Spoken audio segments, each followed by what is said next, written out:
Hello everybody, this is Badge Wild and we are back with another Space Engineers tutorial video. This is going to be a little different because I am now doing a tutorial video for everyone who is now coming into Space Engineers. This is for the new people coming in from PlayStation, and much love to you guys. You're going to have fun with this game once you get into it. But like with most games, Space Engineers has a bit of a learning curve, and it can be pretty steep at times. So I thought I would help out by doing probably the most basic thing I could do, or give you the most basic knowledge necessary to help you just take off in the game and start learning it and get you off. And the first thing that you need to learn is what to do with your space pod in survival, because Space Engineers has a lot packed into your survival pod that can help you early game and will get you from point A to point B. So, without further ado, let's get started. So as you can see, yeah, we're not in creative mode right now, just because I want to show some stuff off. But we're on the moon, and we are just looking at a couple of nifty little pods. These are the 3 pods you're going to get. Anytime you're on Mars, if you're on Mars, the alien planet, or Earth, this is the first one you're going to end up with, and it is the Earth survival pod, or just the basic survival pod. When you start in, you'll be in here, inside of this seat. And the advantage, before you jump out of your survival pod immediately, something you may want to consider, is checking out your inventory while you're sitting on that seat. Because if you do, you will notice you've got a handgun, 4 magazines, and a PDA, which is GPS. This is very important early game, because this can point you in the direction of missions to where you can buy credits and to a station that can get you either the ability to buy parts, equipment, ores, or in some instances you can buy ships. And this is very important. Yes, Space Engineers is a space survival sim where you build your own ships, but for those that are in PlayStation and y'all don't know what you want to do, buying some of the in-game survival ships can give you an idea of how your ships can be designed and get you in that direction where you want to go. So this is very important. To access it, you simply, access it, and inside it'll tell you, and right here you'll have this station mark, and these are GPS coordinates. Simply press GPS creation marker, and okay, we'll just cancel that out. And then if I access my inventory again and access the GPS, you'll see we have DV station. You are probably going to want to set that to show in HUD. And then hopping out, we should have a GPS right over there, FTC station antenna. I believe that's where we're supposed to go, or it'll be somewhere over here. Anyway, continuing on though, once you get out of your pod, you're not going to be able to really maneuver this thing. Now, you can turn off the landing gear, and you can probably try to fly this pod if you want. You're going to have to access all of these ship systems, but first we need to figure out how to use the pod, so that's what we're going to work on first. First off, on the left side of the pod, as you are facing forward, over here on the left, you're going to find your H2O2 generator. Now what this does is it's going to have an oxygen bottle and a hydrogen bottle. This is also where your ice is. You can access this anywhere that there's a yellow port. You can access, simply press F, and you can store any ice that you find in here, and it'll provide you oxygen and hydrogen. Oxygen, not so important on Earth, but very important if you're on the moon, or if you're in space, or if you're on Mars, or any planet that does not have a breathable atmosphere. That will be very important. This will be your oxygen bottle here, supplemented by bubbles. The flame one here is your hydrogen bottle, and the fire one is what enables you to use your jetpack if you are on a server that allows you to use your jetpack and fly around. Such a thing is very important. Now, on the opposite side, you have your battery. And this is important because this is what powers your ship. You do not want to lose this. Because once a battery is scrapped, there are parts in there. And you can see here power cells. When a power cell is scrapped or damaged, it automatically becomes scrap metal. It is the one resource on your ship in Space Engineers that if you delete it or you disassemble it, the battery cannot be reassembled. You have to make new battery packs. So it's best not to mess with this as little as you can. Going over here on the side, you have the actual survival kit. Now this is super important piece of equipment here. The survival kit does everything. You mine ores, you put them in here, and then to get production, this is one thing that a lot of people don't know. If you're wanting to produce stuff with the survival kit, you have to start creating gravel. And gravel will be a byproduct you make, which will produce all the materials you need to create anything here. Now, as you are playing, eventually if you look down your hotbar right here on the hotbar, number 5 and number 6, those are the next progressions that you're going to want to do, which will be a basic assembler and a basic refinery. Both of which will give you the ability to build more parts and refine more ores. This is a progression up to a tier 3 system. So you'll have tier 1, which is what you have right here in the survival pod or the survival kit. And then number 5, number 6 down here, which is your basic assembler and basic refinery. Those are going to be tier 2, and then tier 3 is the final evolution, which is going to give you guys all kinds of stuff. Now, as part of the survival kit, you'll have this little window here, this little keypad. Watch my stats over here. You'll see it on the bottom left-hand corner of the screen. You'll see my O2 is dropping, my power is dropping low, and my H2 is low. Even if I were to get hurt, I could come over here, even if my health was low, and let's just drop this off for a minute. Take a few hits.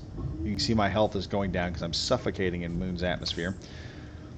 Put that back on. Now I go over and I press the action key on this.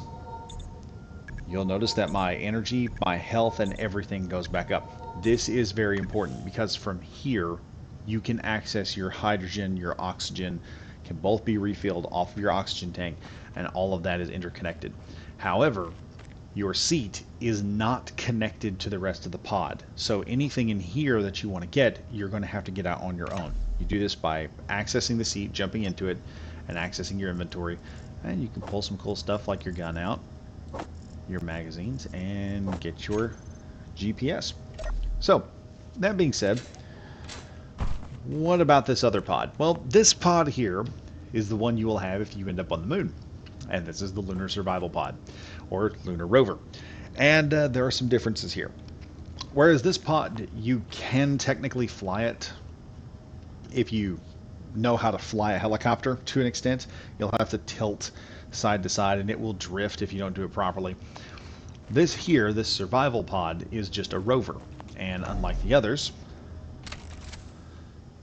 you can, let's see if I can do this, hop inside of it, and you can drive it around. Now, how you'll be able to drive this on the PlayStation, I do not know. I don't know how they're going to do it. With me, it's use of the arrow key, so that may be the way they do it there. But as you can see, you can drive this little pod around. And this is actually, in my opinion, the better of the two planetary pods. Though you get this, I would much prefer to have this on Earth or any other planet, because you can just basically pick it up and move it. It is pretty much the same. If you access the inventory here, you can actually have your gun, your magazine, and your PDA, everything you need right there. But there is a bit of a difference here, in that if you are not low on health, and let's just say you're kind of low, you can see that right now my electricity is going to 99, my O2 is hit 99.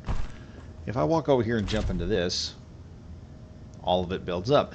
And that's because the rover is actually connected to the hydrogen tank, and I believe it's also connected to some extent to your survival pod.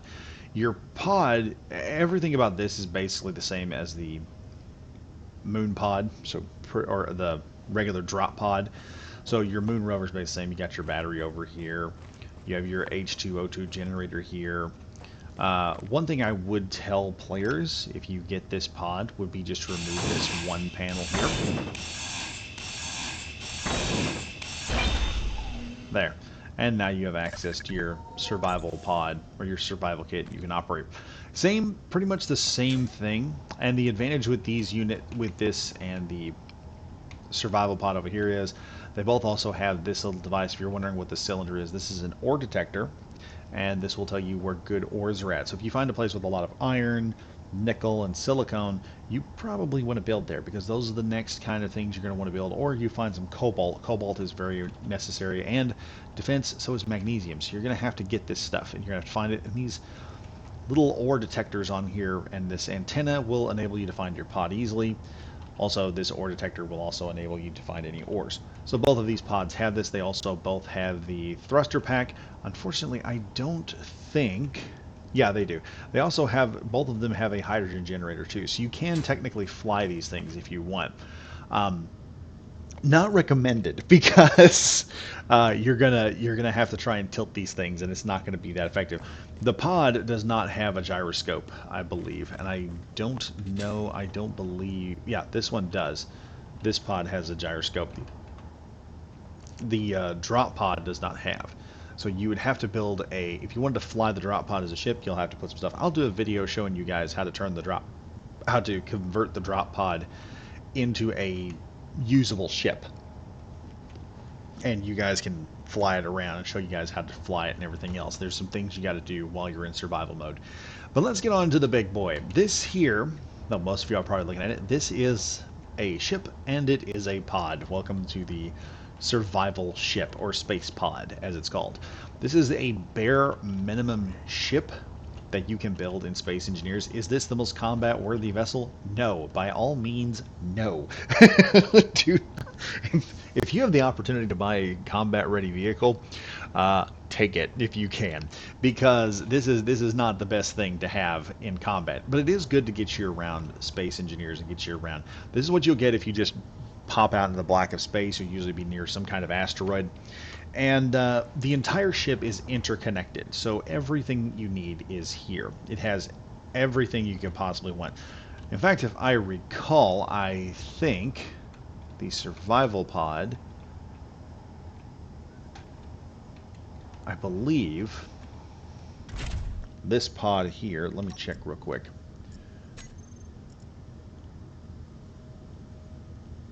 No, it doesn't. So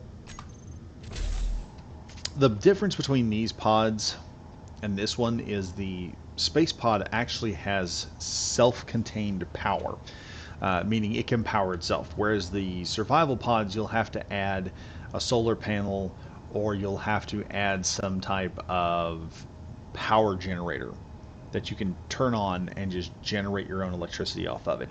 So you'll either have to put on some sort of small electrical generator, or add a solar panel to the side of it to provide yourself some power and extend your battery's life, because refining ore takes a lot, and I theorize this is because it uses magnetic induction in order to refine the ores, but we'll talk about that later in another video. However, the space pod has everything you want. It's got engines, it can fly off into the atmosphere, and it can fly on the moon fairly easily. Now, when you're coming onto your survival pod here, or space pod, you are going to end up on the inside. This thing even comes with an airlock, so use the airlock properly. If you can, and you have scripts, I would suggest cutting out this wall and adding a door script to the system so that you don't end up venting your entire atmosphere. This thing has its own atmosphere inside, and if I press J here and show you guys, I have my helmet off. Very rare occurrence. Yes, I actually have a beard like that in real life, folks. I am not a Chad, but I am close to it. Anyway, as you start, you'll be here in this seat, and if you press I, same thing as our others. We've got our gun, our magazines, and a GPS tracker telling us where the nearest place is on a data pad. You also have a survival kit in here, which if you push will do all your other stuff. You can also push in here, select it, and like I said, you can make gravel ingots, and that'll give you the ingots you need to make anything else. Now, where this pod gets a little different is over here. Now, up here is your oxygen tank, and this is a large ship oxygen tank, so this will last you a very long time. In terms of oxygen, you're not going to be eating through this unless you are just venting your ship every single time you're in there. So use of the airlock will actually make this last a very long time. You also have a 1x1 cargo container, which is nice. That is 15,000 625 liters of storage. As you can see here, the two largest things I've got are O2 and H2 tanks. This is where you will get them at. They only take up 240 liters of space, so you can stack a lot of inventory in here. It's not unlimited, but it is better than what you can get, and the pod can be upgraded fairly easily. In fact, you can actually slap, because it is large block, you can actually slap a lot of your basic refinery and your actual refinery. What I would do is, if you're going to put the refinery, basic refinery in, simply cut this square here off, and then cut these squares off to here, and then add your basic refinery under here, connecting it to this small cargo container. And I'll show you guys how to do this in another video more efficiently. And then put your assembler down here, and that will get you the basic stuff you need to start your next base. So you can be moving around the galaxy and moving around the star system without having to worry about losing everything. You'll have your one ship. Now, this thing is ion powered, and it is run by 2 batteries, both of which are behind these 2 panels. I will tell you right now, if you run out of one battery, you need both of these to maintain this entire system. So that's the thing about this pod. It also comes with a very large hydrogen generator that you can come over and access if you are running low. Push this on. Now, the important thing about hydrogen generators, I will tell all of y'all, is if you are in your ship, and here's something I will tell everyone right now. We're just gonna turn this block off real quick. If you are inside your ship, and I'm gonna vent this thing just to show this off. If you're inside and your system says you have about 10 or 15 minutes left of power and you are stationary, you need to turn that on, because one of the problems with the hydrogen generator, and this is like with real cars and real engines, it is basically a combustion engine that runs on hydrogen. And if you do not have power to supply the spark plugs in a regular real-world combustion engine, it will not start. If you do not have power on your ship and your ship goes dark, this hydrogen generator does not work. So you have to turn this thing on when your power gets low. I would suggest, if you are sitting and your pod says 15 minutes left of energy, or probably 20 minutes left of energy, and you're just sitting there not doing anything, that's a good time to turn on the hydrogen generator. That's a good time to get it going. Now, the problem with the survival pod is it does have a coordinate. If you start to fall back, you sometimes will get a GPS coordinate letting you know where it's at. But the pod does not have an antenna, and it does not have an ore detector, both of which can be added later on if you just want to know where it's at. And sometimes this will provide you a GPS a coordinate telling you, hey, your survival pod's right up here, your survival thing. It is, like I said, it's powered by ion, so just about everything on the ship runs on electricity. Even the generator requires a little bit of power to run the hydrogen and make it work. But like I said, a very interesting little ship. And I'll show you guys in a later video how you guys can upgrade these things to where they can operate and give you all the materials that you need. You know, get yourself from point A to point B. The survival pods are going to be a little more difficult to work with, but if you want the added bonus of managing a ship, this is the ship you would need to manage. If you're doing this is actually, in my opinion, a lot easier to get a base started out in the middle of nowhere, and then you can come to the moon, build up all the ores that you want for this, and then bring it to the moon, and then start your ship, or start in a station or something.